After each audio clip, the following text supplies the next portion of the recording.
That sounds very mental, doesn't it? Doesn't that sound like it's coming from the But mind? is it not a reality? I don't know.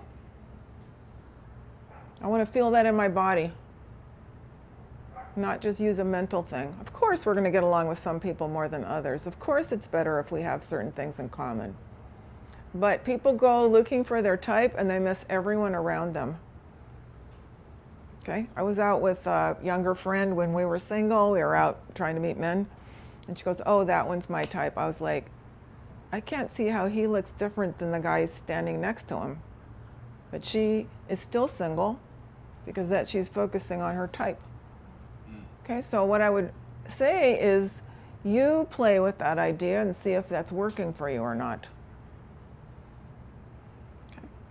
Because what we do is we usually base that criteria on what the media tells us is a type. It's not usually anything we've made up ourselves. The media tells us who's the type we should be attracted to. We go, wow, that's really weird. Okay.